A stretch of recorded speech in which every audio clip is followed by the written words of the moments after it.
Gamer here, and well, as you saw in the title of the video, I completed 4.2, so now it's time to actually make this video happen. So, welcome back to another episode of Let's Say, where instead of playing the game, I actually talk about it. So in this episode of Let's Say, I'm going to talk about 4.2. Yes, I did complete everything. I collected every single Hydro Oculi, I collected every single chest, so the map is 100%. I basically did everything that I could. The only quest that I have not completed is the Melazine story quest, because Act 3 of the Melazine story quest for 4.2 is daily locked. So it's you actually have to wait an in-game, or not in-game day, but a real life day in order to get the Act 3 of the Melazine story quest. I also haven't completed Furina's story quest yet, which is the little Oceanid. So yeah, I still have to complete those, but other than that, I basically completed all of Fontaine. So it's time for me to share my thoughts and well, give you guys my opinion and thoughts on this new version update. So without any further ado, let's go. So first off, I'm going to be talking about the banners, which released right now, and I'll as well talk about the future banners that release. So the banners that are going to be released in 4.2 is Furina, Baiju, and then Sino and Ayato. I will say this, I did playtest Furina a lot. I did play her a lot, as you saw that she was level 80, if you didn't sneak a peek on the bottom screen. But Furina is worth pulling. Yes, I will say now, it is worth pulling Furina, because she might be the best buffer in the game. Yeah. The only other contender is Bennett. But Furina, actually, I think Furina might be the best buffer in the game.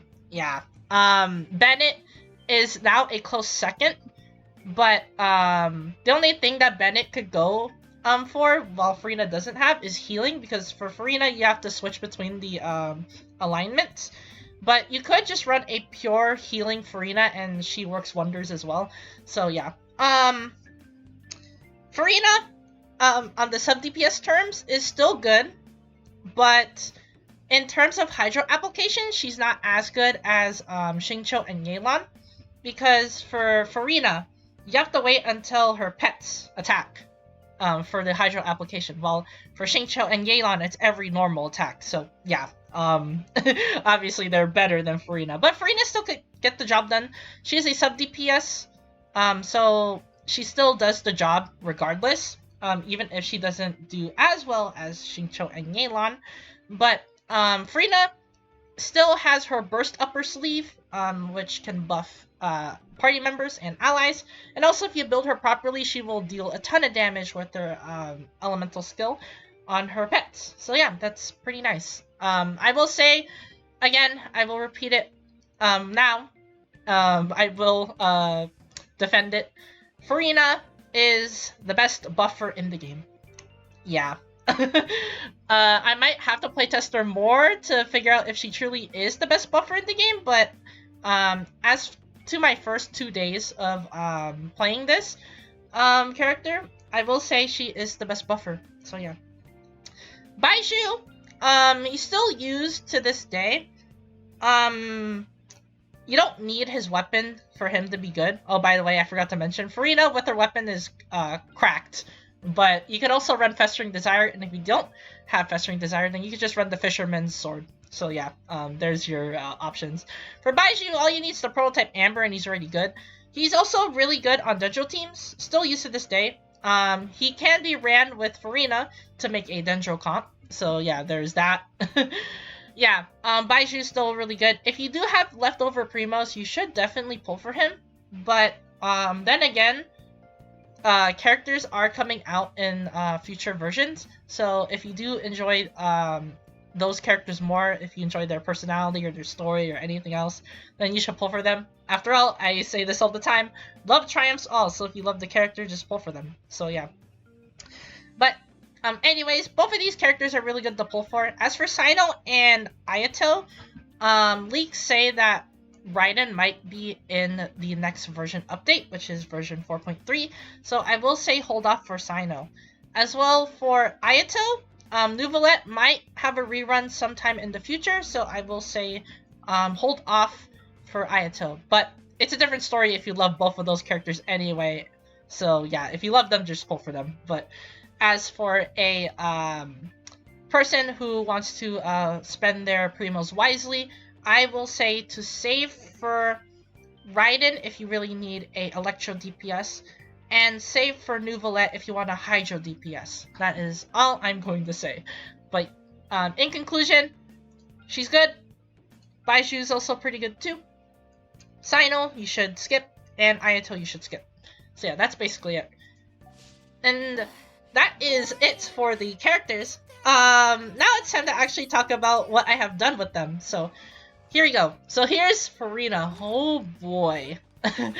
As you can see, my roster has been built up quite a bit thanks to Furina. So she's alone, so this is her raw stats. So this is my Furina right now. I want to showcase this build because of how insane it is. Look at this. 33k HP. She's at level 80, by the way, so this is going to be at 50%. She's at 246 crit damage. Her energy recharge is also pretty good, too. My Furina is basically perfectly built. I also got her weapon, too. If you haven't seen the summoning video, I will link it at the outro of this video. But her weapon's also pretty good, too. Literally meant for her. As for artifact set, I gave her Golden Troop. It is her best artifact set if you want to build a sub DPS and support Furina, so this is a must. If you don't want to run Golden Troop, you could run just 2-piece HP for both things to have just HP, so that works too. But Golden Troop is also fine. If you want to build a healer Furina, you can run Ocean Hued Clam, that also works too. You can also run Tenacity of the Millilith, which buffs your party members by using an elemental skill. So yeah. There are a ton of options for Furina, but what I went for is Golden Troop because I'm mainly using her for sub DPS because, well, I made her a sub DPS as you can see here. So yeah. As for constellations, I have her at C2.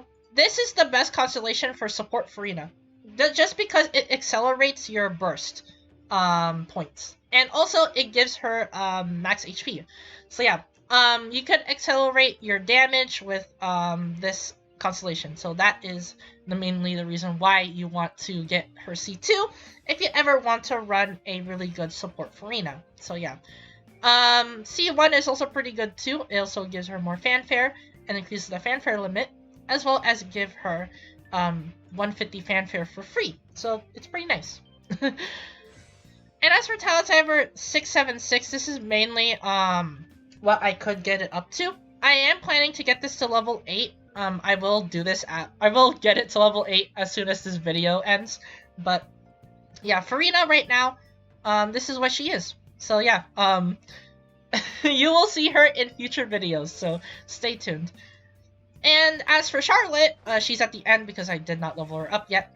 I did give her an artifact set recently. I also could give her a weapon to work with, but this is what I gave her. She doesn't have that much stats. I won't give her that much energy recharge because she doesn't really need energy recharge for what she's about to do with her stuff. Yeah, but I gave her energy recharge off of Volnivia's Codex, so I could just level this up if I want to give her energy recharge. As for artifact set, I gave her 4-piece Blizzard. This is her best sub DPS set because it basically gives her more crit. Constellations, I have her at C4. Again, if you haven't seen the summoning video, you should see it. As for talents, 1144 is from the constellations. So yeah. But yeah, there is Charlotte. As for my opinion on Charlotte, she's pretty good. She's actually really good cryo sub DPS for a 4-star. So if you want to run her, she is a pretty good option to run. So yeah, that's basically it. And now it's actually time to talk about what is new in this version. So without any further ado, let's just get on with it. So, I'll pop the map for most of it. I will not spoil anything about the story. You have to experience it for yourself if you want to find out. So yeah, I will say nothing, and I mean nothing. I'm not even going to give you a spoiler, or I'm not even going to give you a hint. Yeah, the story is just way too good for me to spoil, so I'm not even going to dive into that. If you want to experience the story for yourself, just play the game. So yeah. But anyways, enough about that rambling. It's time to talk about new stuff. So there's only one new boss in this version, and that's the Hydro Tulpa. His gimmick is really weird, but I'm pretty sure everyone will probably be fine on this abyss. So basically what you want to do is when he summons his minions, you should attack him so that it delays whatever he's gonna do when he attacks. He's also immune to Hydro, so don't bring Hydro characters. So that means Furina is useless here. Same with Nuvolette. So you want to run characters like Hu-Tao or Ayaka or Raiden Shogun. Basically anything that could kill this guy really fast is the way to go. That isn't Hydro. So yeah, keep that in mind once we go through the Abyss, which is probably going to be in 1 week? Yeah, I think it's 1 week by the time I upload this video. So, yeah. Well, besides the Hydro Tulpa, there's also 2 new areas in the map as well. I will showcase them here. This is, well, let's see the names. Aranese Fortress and Mortray Region. So, if you want to know the reason why the tower is gone, it is a story quest reason. You have to play the story quest to find out what happened. Again, I will say this again. No spoilers. Yeah. As you can see here, I 100%ed the exploration progress for all of these. So yeah, that means getting every shrine, getting every chest, getting every Hydro Oculi in the game. Yeah. And I also completed every single story quest, so there's literally nothing for me to do in Fontaine. So, well, what I do now, exactly, I just improve my teapot. That's basically what I do. And also farm artifacts on the side, optimizing my characters. So yeah, that's mainly what I've been doing now since I did complete Fontaine.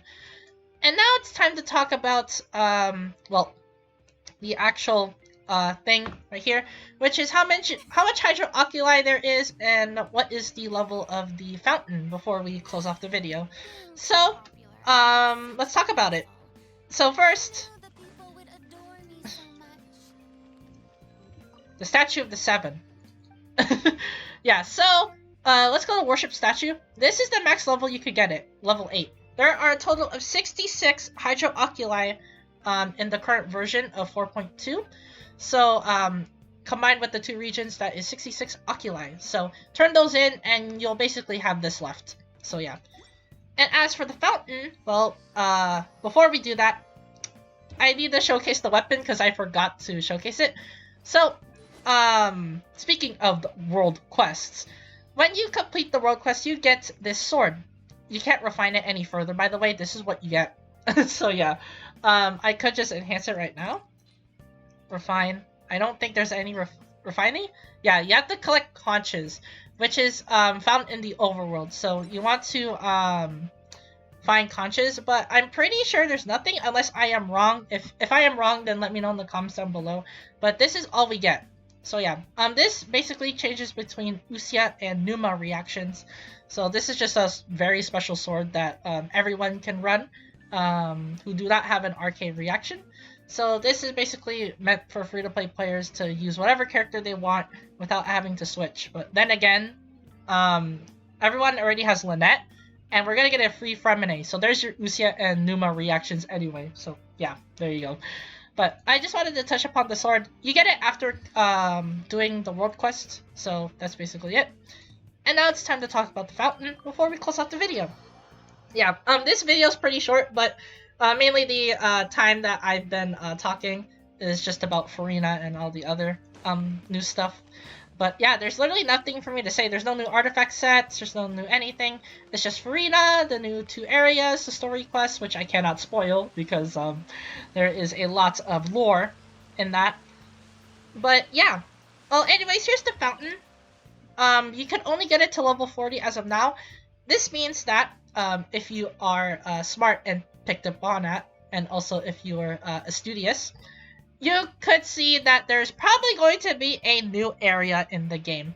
If you do check the Steam Bird, which is the adventure like level thing where you have to do like commissions for your region, you can see that the map is 80% done. This means that there's probably going to be 1 more new area in the game. So yeah, strap yourselves in, boys. Fontaine's not done yet. It's probably going to be like Sumeru, where they're going to add a desert. But for Fontaine, probably something different. So let's see. But yeah, as of now, level 8 on statue, level 40 on fountain. If you think I'm joking, yeah, there you go. So yeah, that's basically it for Fontaine version 4.2. I just wanted to get this video out as soon as possible. So yeah, well, it's time to actually do what I usually do in these videos, which is to summon. Yes, I always do a multi on the permanent summons because the fountain always gives me fates, as you can see here. They just give me Acquaintant fates for free, so might as well just pull, see what I get here. I don't expect anything good anyway off of this, so yeah. My current pity right now is at 4, so this is gonna bump up my pity to 14. Let's see what I get here. And let's close the video out. Alright, 4-star. Let's see if we can even get anything here. Sack Sword, that's good. I assume that's probably the only thing we're gonna get. I think that's it. Yeah, Sack Sword. That is unlimited blade works. So yeah. I will take more Sack Swords. Yeah, that's pretty much it. Well, that closes off the video. So, yeah, if you like the video and if you enjoy what I said about Fontaine and all 4.2 stuff, make sure to leave a like down below. Again, greatly appreciated for all the support that you guys giving me. It has been a blast, and I will continue to make more videos in the future, as long as there is enough support for these videos. Also, if you do enjoy all my content, be sure to subscribe to the channel. It is greatly appreciated as well. Keeps me motivated to make more content for you guys. And if you do subscribe, turn on the notification bell to not miss out on a single upload. My upload schedule is really inconsistent, but I always promise that I always upload a video once a week. So if you do want to know when videos become live or when videos upload, turn on the notification bell to not miss out on the video upload. Also, comment down below, what do you think of 4.2? You think it's pretty great? You think it's okay? What do you think about the story? I'm gonna say this again, no spoilers from me if you want to experience it for yourself. Also, for those watching that have not done the story quest, don't peek in the comments if you have not completed it yet, because probably there's gonna be some spoilers on there. So yeah, make sure you check the comments below, like, after you beat the story quest. Yeah, that's all I'm gonna say. Also, what do you think about Furina? What do you think about Charlotte? You think they're good? You think they're bad? You think they're okay? Do you agree with my opinions or not? Let me know in the comments down below. I will be sure to reply to you as many as I can. So yeah. And also, oh boy, thank you guys for watching this Genshin video. I'm just so stirred from the story quest because I'm immediately recording this afterward. But yeah, and I'll see you guys in the next Genshin video. Hopefully, a Furina showcase.